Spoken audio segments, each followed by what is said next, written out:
Yo, yo, yo! It's me again, Kachow. But it's not my account.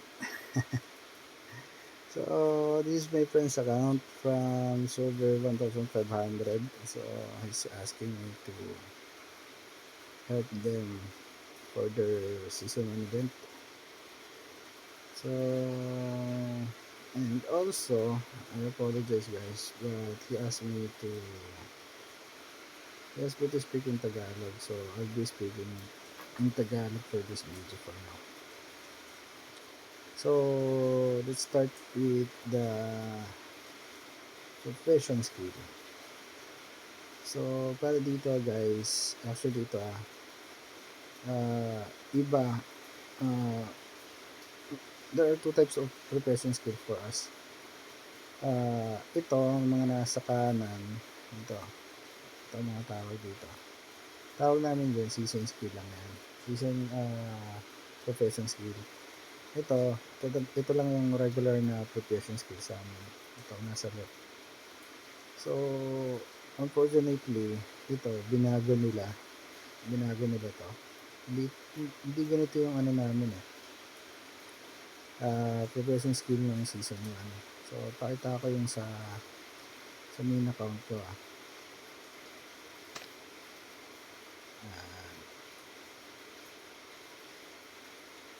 Hoy, dahan naman By the way, naka-clone up ako, kaya ganito nag-hang. Medyo pangit na rin yung phone. So, ganito siya, diba? So, ito sa inyo, hinati-hati nila. Ganito, wala kayong ganito. Nag-upgrade kayo ng building. Nakakaroon kayo ng profession XP. Then ito, sabi ni Javier, tinanggal niya yung double exchange. Ito, sobrang ganda rito. Ang ginagawa nito is, halimbawa, balik natin din sa iyo. Hindi, mamaya na. So, ito siya nawala. Pati ito nawala, insight sa inyo. Ito, nagbibigay ito ng 100k profession XP. Every time na gamitin mo siya, everyday siya. 23.5 hours lang ang cooldown niya. 100k XP siya. Then the rest dito sa taas is for season 4 na to. Pang season 4 na lahat yan. So, pakita ko sa inyo. Yung sa inyo. Yung sa inyo naman to. So, tulad nito, wala na kayo nung profession XP pag nag-build kayo. Ito, wala kayo nito. Saka ito. Saka ito. So, dati yan, hindi nawawala itong apat. Lagi yan every season. From season 1 to season 4, meron kami yun. Hanggang ngayon meron. So, ito explain ko to sa inyo. Sobrang ganda nito double exchange. So, ang tawag ngayon sa season resources nyo is, ano tawag dyan? Protein at saka, yan. Ito, mutant crystal. So, let's say, halimbawa, dami kang crystal, di ba? Kulang ka ng protein. Mahalaga yung protein para mapalevel mo tong research institute mo para mapataas mo yung resistance mo, di ba? So, ito, ang ginagawa nitong itong double exchange. Halimbawa, kailangan ng protein, yung 5k mo dito, 5k mo na mutant crystal, gagawin yung 10k. Diba? Go convert niya. Yung crystal mo, pupunta dun sa protein, i-convert niya from crystal to protein, pero hindi siya 1:1. Hindi siya yung 5,000 na crystal, magiging 5,000 na protein. Magiging siyang 10,000 na protein. Double yung binibigay niya. So, gano'ng kaganda yun, yung double exchange niya. Unfortunately, tinanggal sa inyo, so wala kayong magagawa doon. Then ito, level 3 na kagad sa amin. Level 3 to, hindi ito magkahiwalay. Yan, hindi siya magkakahiwalay. Kung isa pa lang, pwede mo siyang straight, gawing level 3. Yan siya. Kasi nasa 1 siya And then, nag-ahang na naman. Matagal ito eh. Gano'n, pwede mo siyang i-level 3 agad. Para every time na pumapatay ka ng monster or zombies, then elite or yung small zombies lang, kakaroon ka ng profession XP. So, ito, every time naman na nag-upgrade ka ng building, magkakaroon ka ng profession XP. So, ganun kaganda yun. Kaso tinanggal sa inyo. So, kaya tiis na lang kayo. Pero, mapapayo ko sa inyo dito. Ano? Ito, lahat to. Maganda to. Lahat ang nasa kanan. Magagamit nyo ngayong season. Ang pinakang nakakaasar dyan, ito ang mga virus na yun. Kung pag inililipat mo na sa kalaban, nakakaasar yan, nakakapikon yan. Kasi, ano, the duration of time, namamatay talaga dun sa ano niya, sa mga troops niya.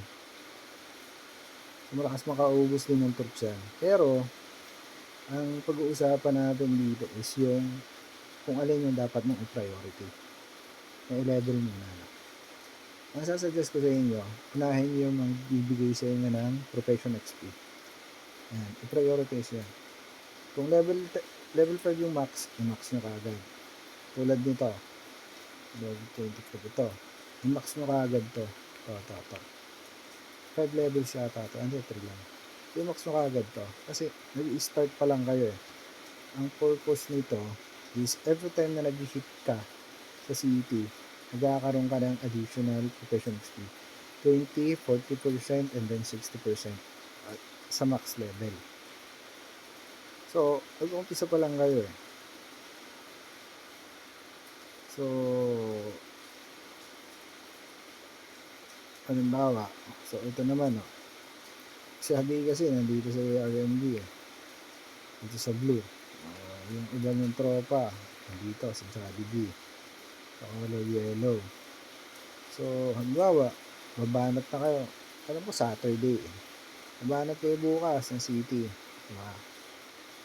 Every hit nyo dyan, magkakaroon kayo additional 20, 40, or 60% profession XP. Every hit yun ha. Every hit. So, tawag dito, additional XP yun para mahit nyo kagad yung level cap ng profession niyo. Which is 50. 50 yata sa inyo. Kaya, tama, 50. So, level 50, mahit nyo kagad yun. Mas maganda kasi mas marami na kagad yung magagamit na profession skill. So, yun yung dapat maging pinakang first priority nyo. First priority dapat yun. Tulad nito, mga to, magaganda siya, tulad ng pagkakasabi sa inyo kanina, no? Pero hindi pa yan dapat i-prioritize nyo. So, prioritize nyo to, pag second half na ng season. Kasi, pag nagla-land capture na kayo sa ibang server, pag open na yung cross-server land capture, yun, maganda yun dyan. Kasi makakaubos yan ng troops ng kalaban nyo eh. So, mas mabilis na mauubusan ng troops, mas mataas yung chance na manalo dun sa land battle. Diba?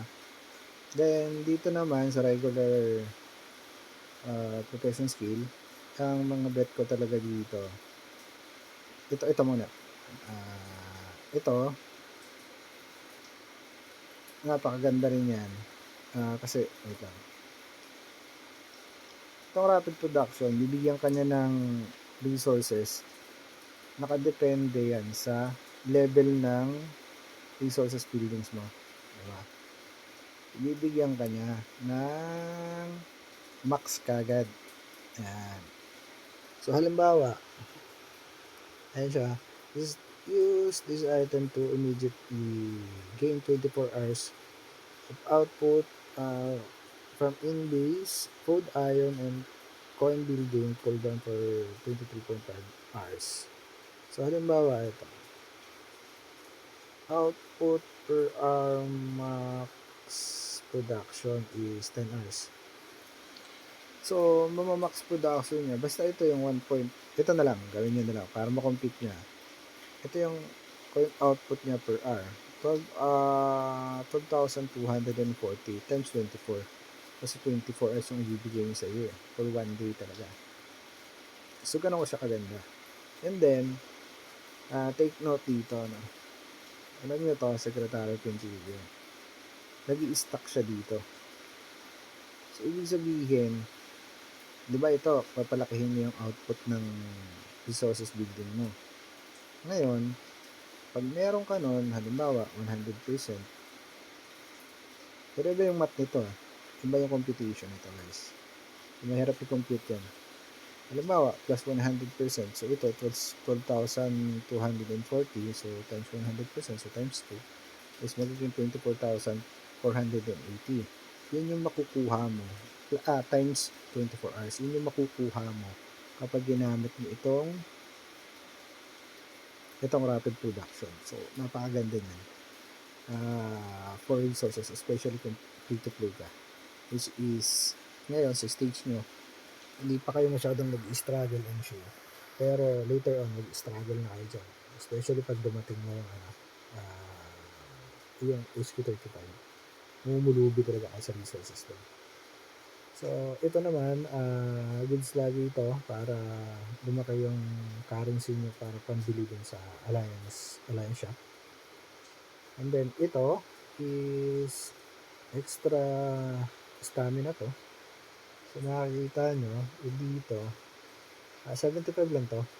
75 lang to per day. 50 per day, sorry. 50 per day, tapos dalawang makiklaim mo, so 100. Pero pag meron ka ron, yan, magiging 75 siya, so 150 per day. So, makabaga din yung 50 stamina per day. Additional, libre naman yun. And then, ito, kapag na to, ay gina-level to. Although ito, ruin removal. Maganda rin yan through capital war. Explain ko na lang sa inyo. Wala kasi yung may naabo. Alam niyo naman siguro yung tinutukoy ko. Diba may debris? Halimbawa ito. Halimbawa ako, binanatan ako. Tapos naabo ako, dilipad ako. No? May iwan debris dyan. Diba hindi ko po pwede magtipi dun sa debris? Diba? Pag ginamit mo yon, pag meron kang may level yung ruin removal mo, pwede mo i-click yun. Pinaatakihin mo 5 times. I think 5 times yata yan. And then, pag na-remove mo na yung ruins, magkakaroon yun ng specific time, 5 minutes yata, na alliance members mo lang, allies mo lang ang pwede mag-TP doon. So, let's say, halimbawa, Warzone Duel, di ba? Andito kayo lahat sa, sa may gitna nyo. Yun. Tipid kasi sa sunod Halimbawa, nandito kayo lahat,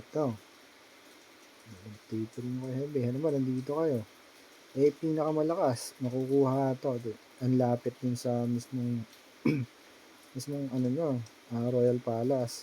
So, pwede nyo gamitin yung ruin removal para matanggal yung ruin, and then pwede lang mag-TP doon sa spot within 5 minutes, I think, ay alay nyo lang.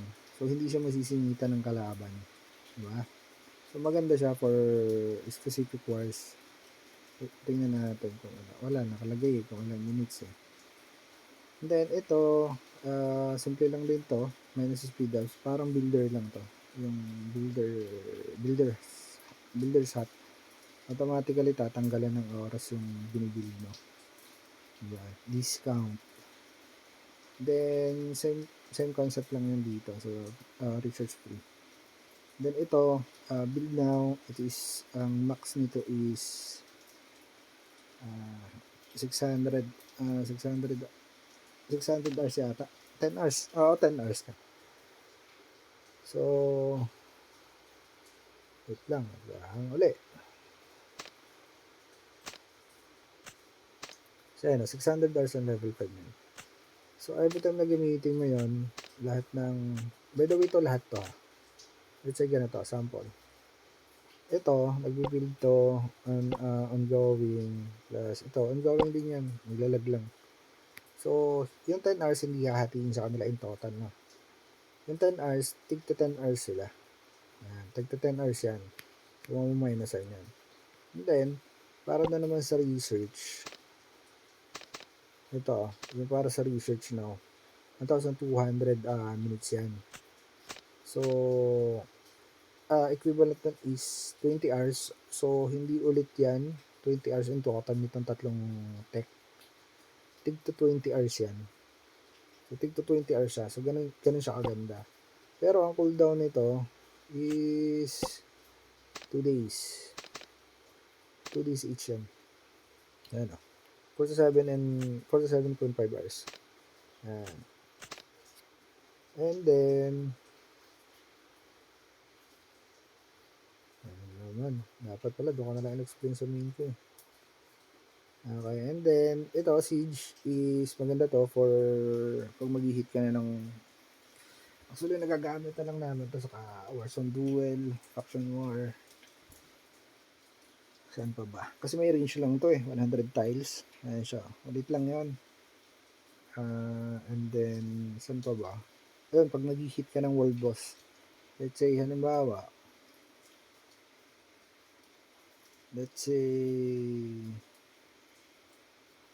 sa world boss, ito, tulad ito, 45k na, 450 na yung damage ito. Yung konti na 5M na lang, oh. O, pwede mo na ma-hit yan kasi madadagdagan ka ng power dahil dun sa siege. So, pero ito, hindi pa to ganun kakailangan, actually. Hindi niyo yan magagamit masyado na, ng lagi-lagi, hindi rin. Pero ito, magagamit to sa land capture to. So, make sure lang at least meron kayong 5 member na meron ito. Kasi 5 siege banner lang ang mag-i-stack. Okay? Tandaan nyo, 5 siege banner lang. Hindi yan pag halimbawa gumamit kayo lahat, 75 or 100 kayo, gumamit kayo lahat, mag-i-stack siya. Hindi. 5 lang yung nag-i-stack dyan. And then, I think, 30 minutes lang yung itatagal niya. Then ito, na-explain ko naman na siya. Ito, skip nyo na to. Bulok to. Ito, wala rin to. Then ito yung dala sa pinaka-favorite ko. Ito, 20% yung max nito. Ayan, pakata ka dun sa main ko. Para siyang capital block.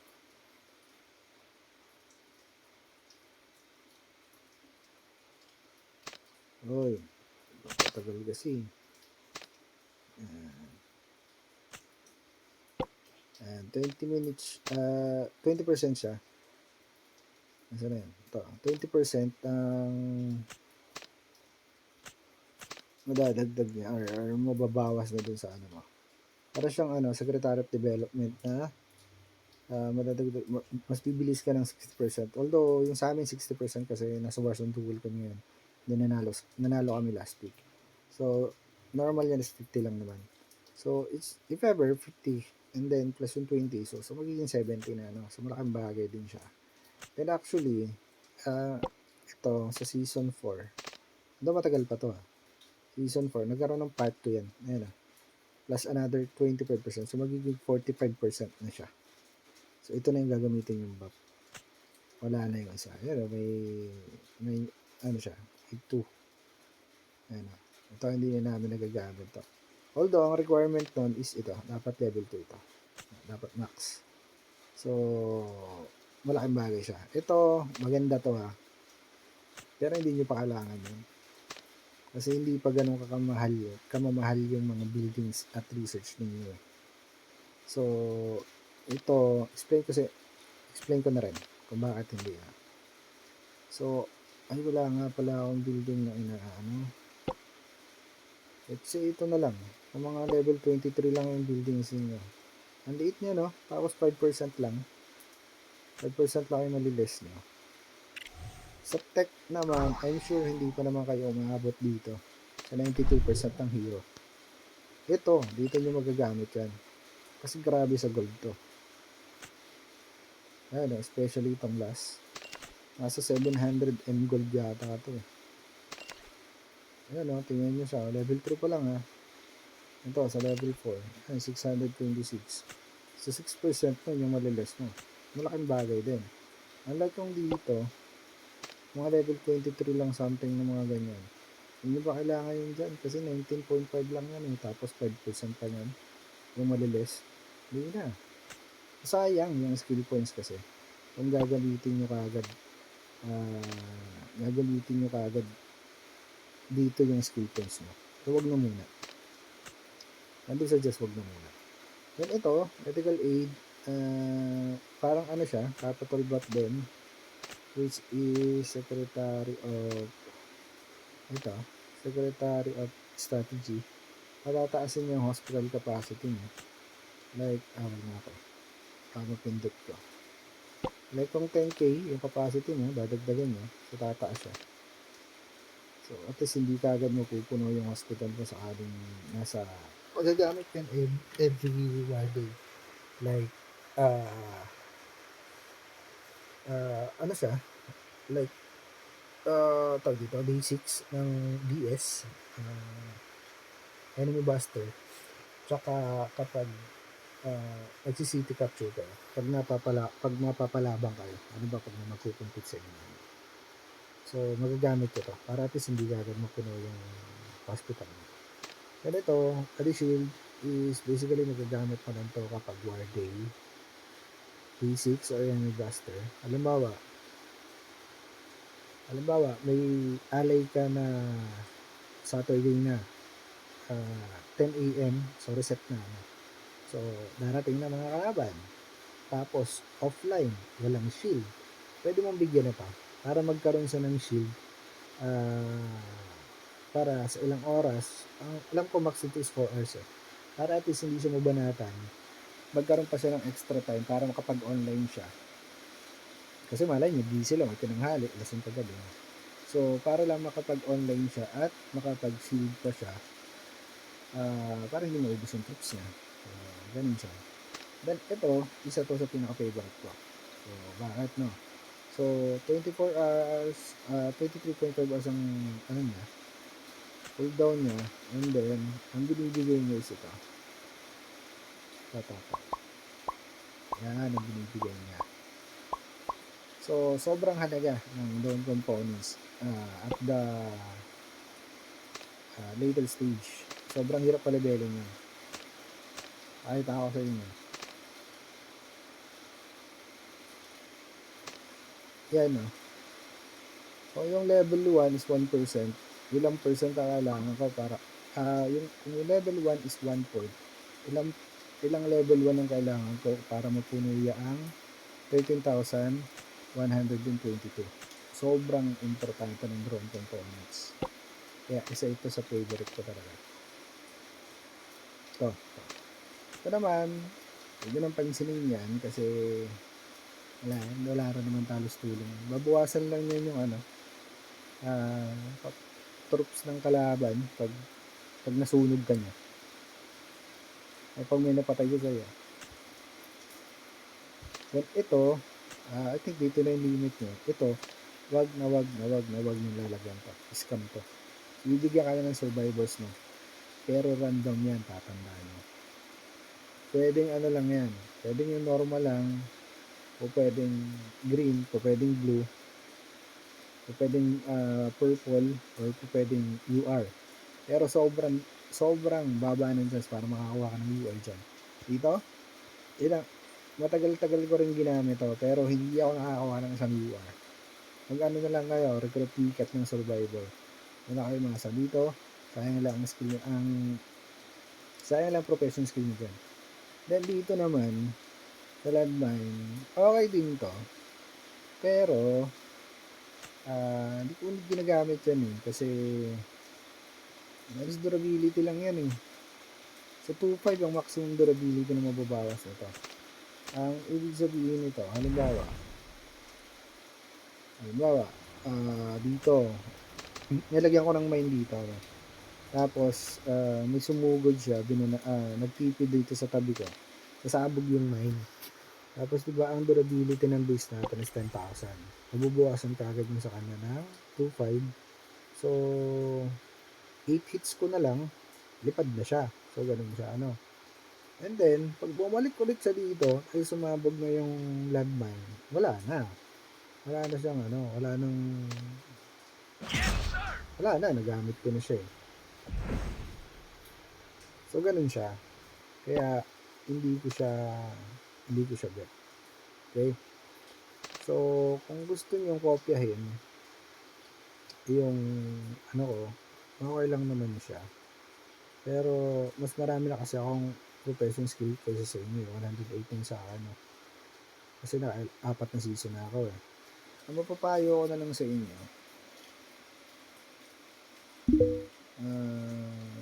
patay. Tagal na naman.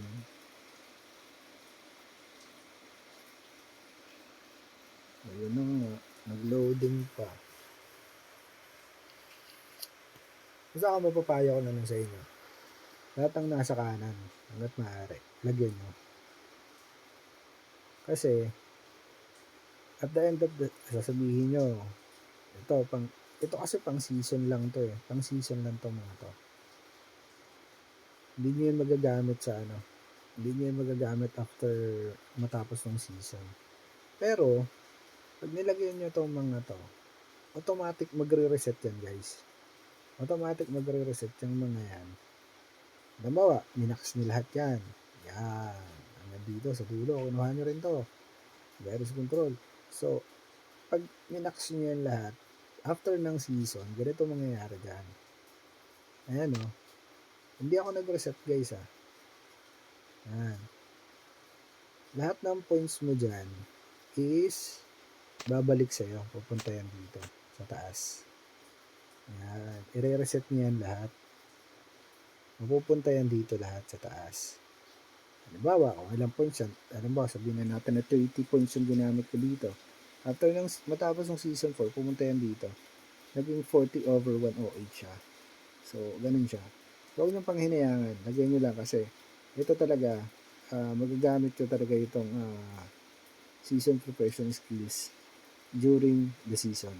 Kasi, specific lang to eh. Kung makikita nyo sa akin, pang season 4 yun sa akin. Ito sa inyo, pang season 1. Magagamit ko talaga ito for season 1. Then, pag na-reset na, dito na, tsaka nyo i-allocate para dito sa ano, regular profession skill. So, allocate nyo na kung saan nyo gusto ilagay. So, kayo na bahala.